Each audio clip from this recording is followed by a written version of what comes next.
Today, I will be discussing the topic of international compensation using the scenario of working as a human resource manager for USC Global Incorporated. USC Global Inc. has offices in Barbados, Trinidad, Guyana, Antigua, and St. Lucia. It has also recently established an office in Mexico. Before we as a company embark on any international assignment, we must answer one of the most important questions employees will no doubt ask about: compensation. Compensation is a total amount of the monetary and non-monetary pay provided to an employee by an employer in return for work performed as required. Compensation includes wages and salaries, incentives such as bonuses, and benefits such as retirement contributions. It may be that international compensation administration is more complex than its domestic counterpart, but not radically different in any shape or form. When we are developing international compensation policies, USC Global Incorporated should aim to satisfy several objectives. Our policies should be consistent with the overall strategy, structure, and business needs of the firm. It must attract and retain staff in the areas where USC Global has the greatest need and opportunities, which is now in Latin America. Therefore, the policy must be competitive and recognize factors such as incentives for foreign service, tax equalization, and reimbursement for reasonable costs. The policy must give due consideration to equity and ease of administration. It should also facilitate the transfer of international employees in the most cost-effective manner for the firm.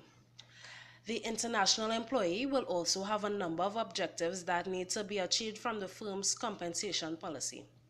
Firstly, the employee will expect the policy to offer financial protection in terms of benefits, insurance, and living costs in Mexico.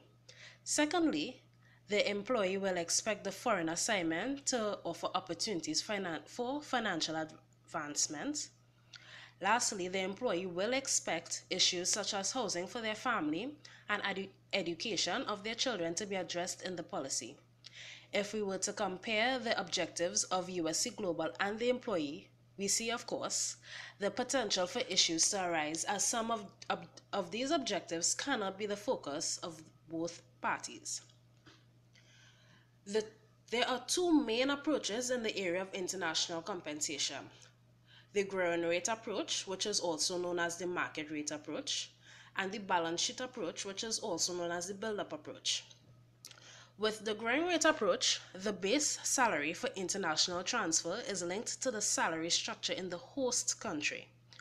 We therefore should obtain information from local compensation surveys, research, and the like in an effort to decide whether local nationals, also called HCNs, expatriates of the same nationality or expatriates of all nationalities, will be the reference point in terms of benchmarking.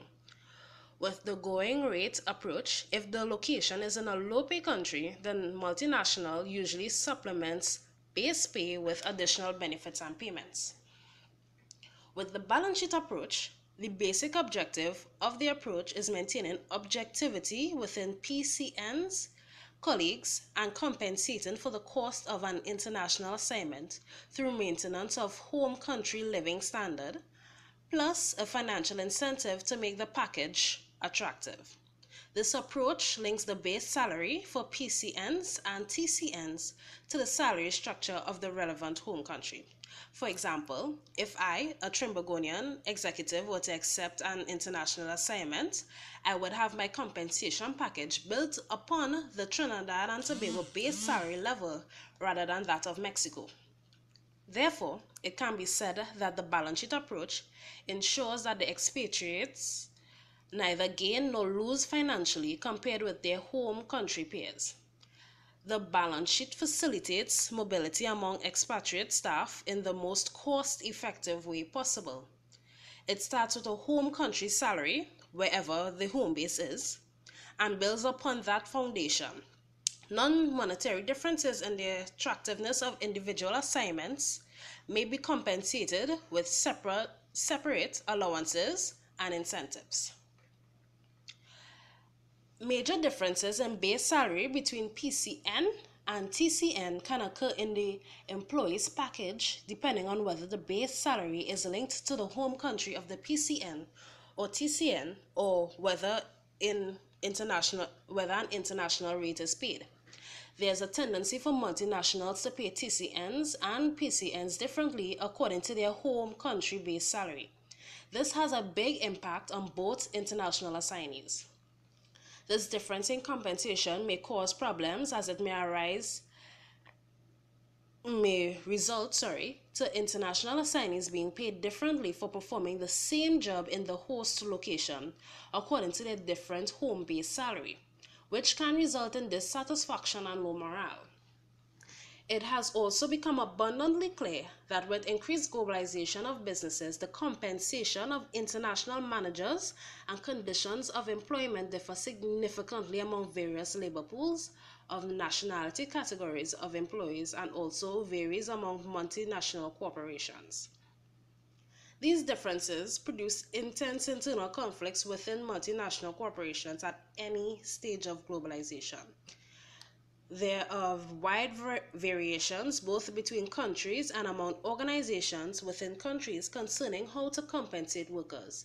The principal problem is salary level for the same job, and the jobs are different between countries in which a multinational corporation operates. It is also important for our human resource management department to carefully consider the motivational use of incentives and rewards among the employees drawn from the three national or country categories. The traditional function of a salary to attract, retain, and motivate employees has not changed. The emphasis has shifted from the attraction and retention functions to the motivation function. We as a department must ensure that those skilled employees are compensated for achieving goals that make USC Global Incorporated succeed. Our HR managers should focus on creating strategic objectives to develop a comprehensive compensation plan in terms of considering base pay, short and long-term objectives, benefits, and growth opportunities. The objective of this kind of strategy is to ensure that both long and short-term objectives coexist in the compensation plan without overlap. The purpose of the planning is also designed to ensure that the compensation system attracts, retains the desired employees, and that it motivates them to do those things that support the business plan.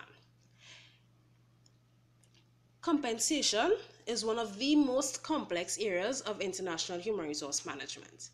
It must conform to local laws and customs for employee compensation while also fitting into our policies.